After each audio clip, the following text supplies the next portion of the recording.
Hello and welcome everybody to another episode of SSV Partners in Focus. Today we have Alessandro here from P2P. We're really excited for this episode. We've been a partner for a long time.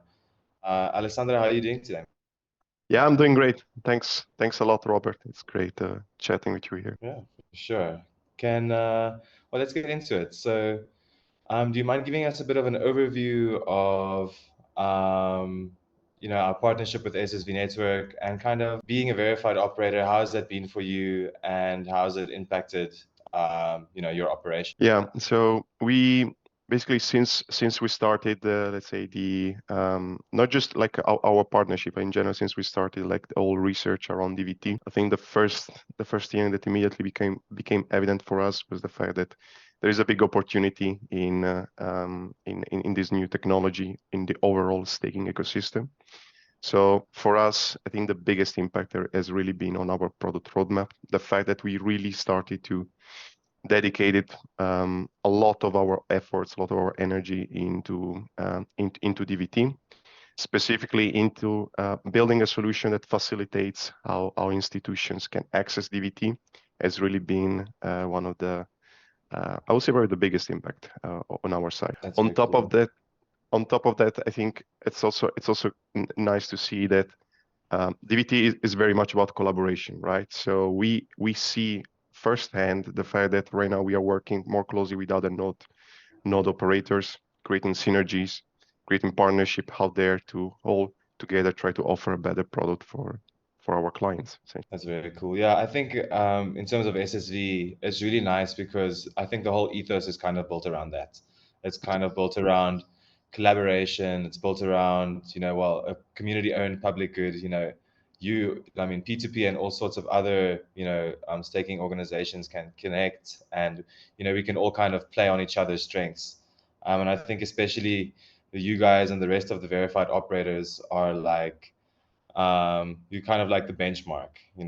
Anyone can become a verified operator, but I mean, it's so cool to see DVT being used in so many different ways, especially for bridging. Yeah. So in terms of the SSV integration, how has the testing been, and how is the technology? I know you just said how it changed the approach to your staking solution, but like, how has it kind of like shaped? Has it made more? Has it enabled more of a root system? Maybe there was like a singular focus or multiple focuses, but now you're being able to focus on like more things. Yeah, so for us, I think obviously say the part of the product has been has been key here, as I already mentioned. But say in general, what we see is that the whole ecosystem, the whole staking ecosystem is becoming more advanced and more complex out there, and for us, it's becoming crucial that we sort of like offer a way and an easy way for, as I mentioned, like institutions to access all these new services, all these new technologies in a simple way. So how we can do that, and the opportunity that there is out there is sort of what we are trying to tackle there. Some of the recent developments, also in collaboration with SSV, but also an important part here is the fact is related probably to education. What we see is that when we talk with clients, when we talk with institutions, very often there is still some misunderstanding around DVT. What is DVT? So for us, I think it's important to also realize that we also serve that education purpose out there. So we need to educate first ourselves on this technology. We need to educate our sales team, our business development team, and eventually also gap that knowledge with institutions. So what is DVT and what is additionally bringing on top of the table out there. 100%. I agree with that. I think education is really important. And I think what I've started seeing in the last while in the staking space is like a move towards people are being like, compared to a year ago, people are much more aware of client diversity, stake centralization, and these kinds of things. And we see protocols now, when they're creating their services, like, okay, we want to make sure that we have client diversity, and we want to make sure that we're not like dominating the space or promoting minority clients. I think is such a cool, because it's half and half. I mean, on one foot you want to be able to earn rewards and you want to do the best you can, but on the other side you also want the sustainability of the network. And I think that's a very cool thing, especially when bringing in institutions where they can kind of, you know, they obviously play a big part, or they will play a big part, and they have a lot of firepower. And I mean, if we as an ecosystem can kind of allocate things correctly, we can make sure that they're not only gaining their rewards, but they're also helping to decentralize Ethereum. Yeah.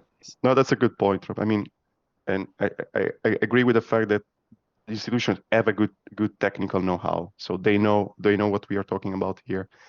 Sometimes I think what we need to clarify more is, okay, what is with this new technology is bringing additionally to this to the service that you're already using. I think that's important. Yeah. So I mean, what would you say is like, what's an important thing about, well, what is an important thing and also the challenges about bringing institutions into staking? Yeah.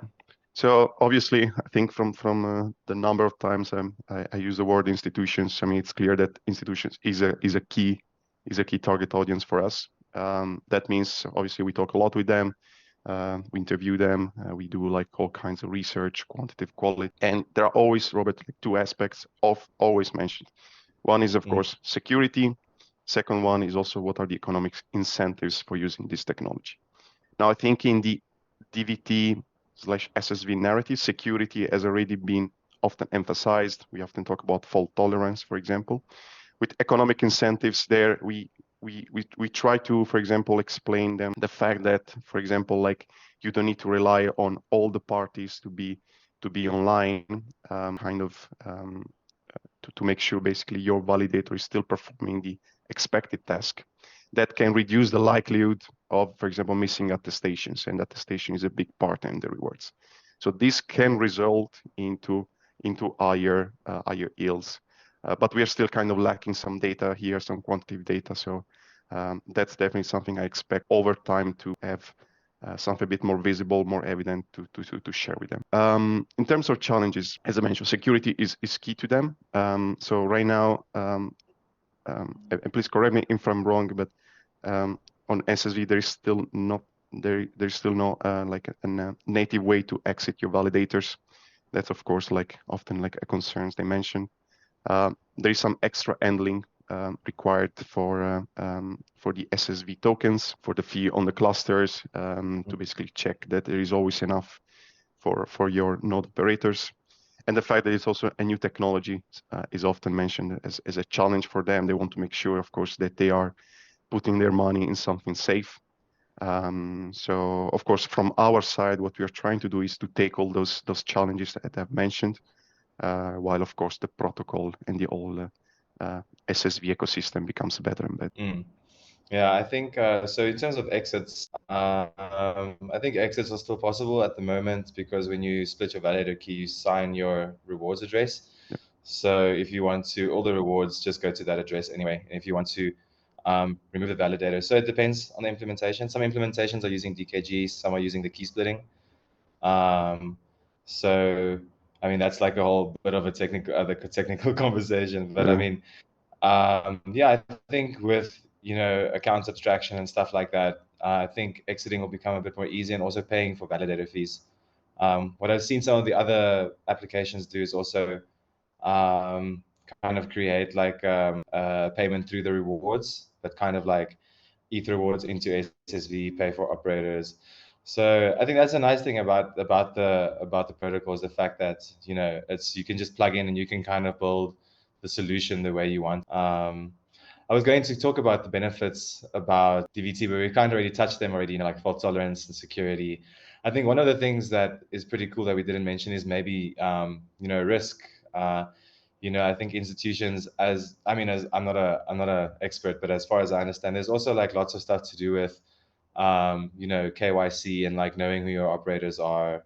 And I think those things in DVT, like if you create your own protocol based, you can have like your private island, and then you have all of your own whitelisted operators. And yeah, they can kind of conduct the services KYC. I mean, I'm sure are you guys using the verified node operators, right? Or certain node operators already in the protocol. Yeah, that's correct. So indeed, we are. So right now, basically, what we are doing is we are partnering with some other node operators out there to form what we call like an institutional cluster. What that means is simply like a cluster made of node operators which are specialized or working with institutions. So they have already experience working with them. They already have in practice all the security best practices to working with institutions, top node performance. So for us, yes, this is indeed something also important mentioned by them is by institution is really about who we are dealing with. So brand reputation is also an important aspect. So being a verified operator, is a key element, and because of that, we are trying to offer solutions that sort of accommodate with this. Yeah, very cool. And are you guys planning on like how are you guys ensuring, well, not ensuring, but some people are like promoting minority clients, or like how are you guys pushing decentralization through client diversity or policy or incentives or product decisions? Like how is that kind of working for you guys? Yeah, no, that's a great question. That's also something that I have to admit we truly try to push as much as possible in the architecture design. So in how our product works, in how our cluster works, we really want the client diversification to be like the key feature there. Not just because it's important. I mean, also because we want to also provide a positive Like a contribution double win. to the whole ecosystem. So basically what we are doing with our partners is making sure that each partner has a different set of basically client and execution a consensus and execution client software in place. So we have 4 different execution client software in place right now. 3 consensus one. Hopefully soon we'll also add Prism on top. So with that, basically our clusters will have a very high percentage of client diversification, and that's something I'm super proud to kind of bring on the table here. On top of that, also like distributed geolocation. So we're also making sure that each node operator has his setup, not everything like in one region. We have like basically a mix of like 3 different continents: US, Europe, and Asia. So that's that's great. And of course, we also want to support all the MEV relays in place. Nice. Yeah, that's I think that's amazing because I think, like I said earlier, it's like a double. You're like a double win. On the one side, you have the decentralization and you have like the nice narrative of decentralizing Ethereum, but on the other side, you're also just increasing robustness. So I think that's really cool. So if one goes down, especially if you spread it across geolocations, clients, hardware stacks, like I think eventually your operators will have such, I think from like an institutional point of view, I mean, that's much better than the standard that we see at the moment. It is, and it also keep in mind, also reduce the complexity for the client of choosing this setup in the first place. I mean, often there is also this kind of choice dilemma. Okay, with which operators do I need to choose? If you have a cluster of 7, yes, you need to choose like 7 different node operators, and then you need to check, okay, which setup works best with the other. So what we also trying to kind of experiment in this way is also provide this as sort of default option. We have these 4 providers working together, which provide this setup, which already guarantees this client diversity, so that you don't need to worry about it. You don't need to choose it. And I think also making default has a side effect, positive effect on the Ethereum client diversity. That's very true. That's very true. I think also for people not that familiar with staking to kind of understand the complexity of, you know, um, different jurisdictions and different clients and all of that. So yeah, no, definitely I commend you guys. I think I'm excited to see what happens in the future. So in terms of the community and the ecosystem, do you see the partnership benefiting the broader Ethereum, your own community and our community? Like, yeah, let's go about Yeah. So let me start maybe with the Ethereum community in general. Something I already mentioned. So client diversity here. We are aware that a big part of the stake on Ethereum is coming from institutions. They are often the big whales, so they have an impact on, in general, like on the volumes in staking. The fact that we are trying to bring by default the option of basically selecting a cluster which already has a high percentage of client diversity in place, we expect this to have a positive impact on the client diversity on Ethereum. Because we are, for example, let's just look maybe at the execution layer clients. We are going to support like four different software with Geth, Nethermind, Aragon, and Besu. We know on Ethereum right now there is an abundance of nodes running Geth, for example. So by bringing more option, by bringing more diversity, our hope is that this will, as I say, will have a positive impact on the overall diversity in Ethereum. That's on the Ethereum side. On the SSV side, I think the most evident benefit is onboarding institutions on this technology. As I say, there is still kind of a gap. In my opinion, biggest gap right now is a bit in education, a bit of showing, understanding for them what are the exact risks with using this technology. So if we manage to fill that gap, then I think we have a big chance of onboarding a lot of institutions on SSV and DVT in general. It's very cool. I think, from that side, it's kind of very interesting to see, some people targeting institutions, other targeting. Are there any like future upcoming collaborations or initiatives that you're particularly excited about? Yeah, good question. Yeah, actually, I have one in mind. Is it DKG? So for people who are not familiar with DKG, so DKG stands for Distributed Key Generation. Essentially, it means it has, let's say, kind of a trustless feature in the way key are generated. And this is something we see firsthand. So right now, basically, when we in the product that we are building, which, as I say, like facilitates how institution can access DVT, we are taking the responsibility of generating the key, of sharding the key, distributing among node operators, and then sort of discarding. But that also means, of course, that's in this case, client is trusting us that we are actually doing all these steps, as I mentioned. While with DKG, this is not needed because this is actually provided by default. So the key is kind of generated in a trustless way, and it removes, again, a layer of reliability on the partner. So I think this is just enhanced security for the clients. And yeah, I'm very excited to see how it goes. We are participating also in the initial testing for DKG. So yeah, I'm looking forward to see this next step. That's very cool. I think DKG is a very cool technology, and it has its place. I think one of the interesting things is like when the key is created, that it doesn't no one else kind of knows the key exists. Exactly. And but I'm just wondering, with this implementation, is there does the key, you can still have the key offline, or the key doesn't exist at all? It depends on the setup. So right now we are basically providing two options to the client that choose to stake with our integration tool. One is to basically receive the key themselves in an encrypted way.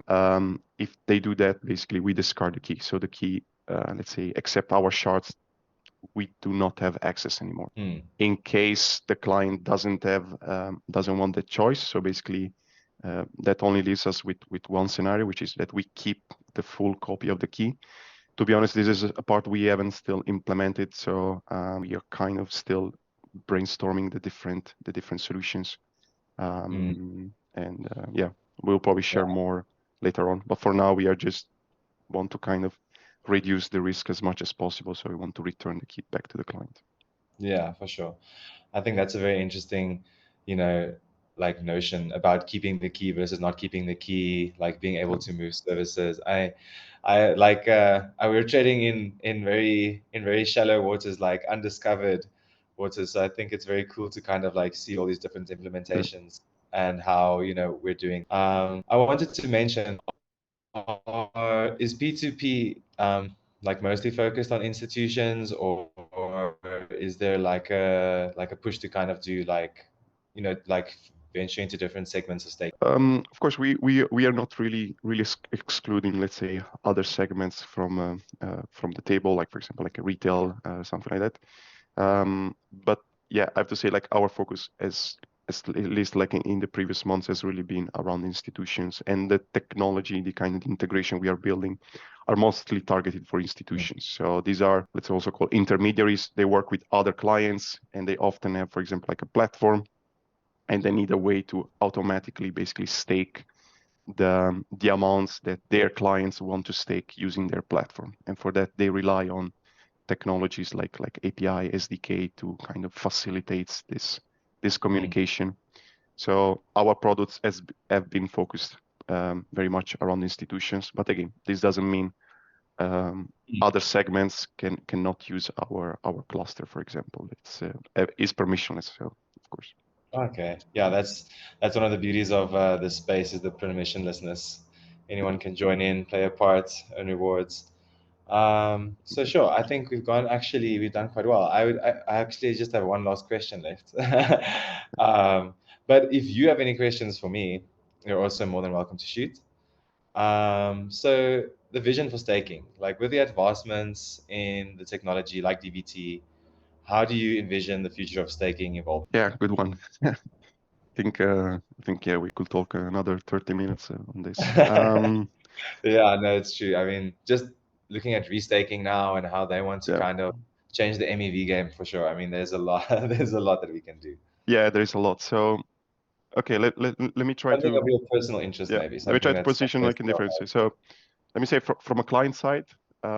So from a client side, when I say clients, I mean actually in the broader sense. So institutions, retail, everything. The way I see is kind of the choice of which staking technology to use. So whether it's a DVT, whether it is dark staking, liquid staking, kind of be as abstracted from the client.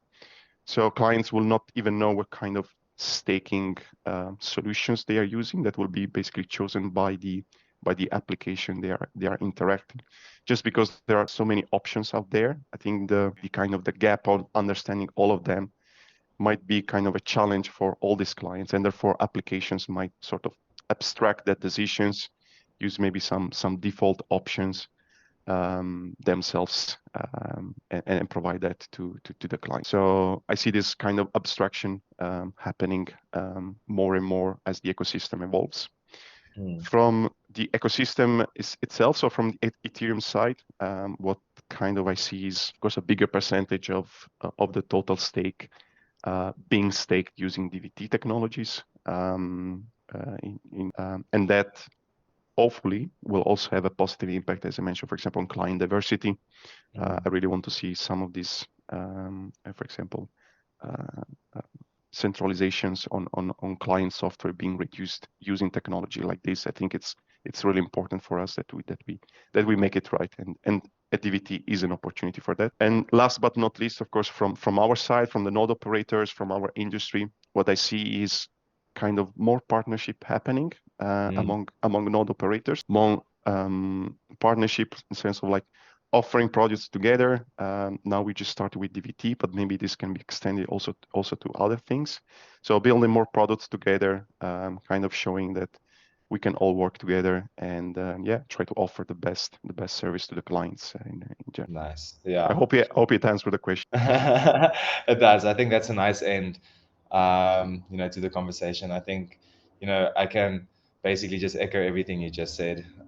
It's so true. I think, this space is very much like the DeFi Legos were like the initial, like, for me at least, the realization that, oh, everyone can build everything they want, but eventually it's like all works together to create like the seamless experience. And okay, Alessandro, it's been a real pleasure. It's been a real pleasure having you on. It was really nice to get to know you a bit better, and also to kind of like, just showcase the partnership that, SSV and P2P has. I definitely agree that blockchain is that DVT is like definitely a pushing force right now. I mean, we can see Lido with a simple DVT proposal passing, and Stakewise and all these different services starting to integrate. So I think the future you've seen is maybe even closer around the corner than I might think. Pleasure. Yeah. Thanks for joining. I hope you have a fantastic day, man. Robert, thanks a lot for the hospitality. Thanks a lot for the chat. It was great. I had quite some fun.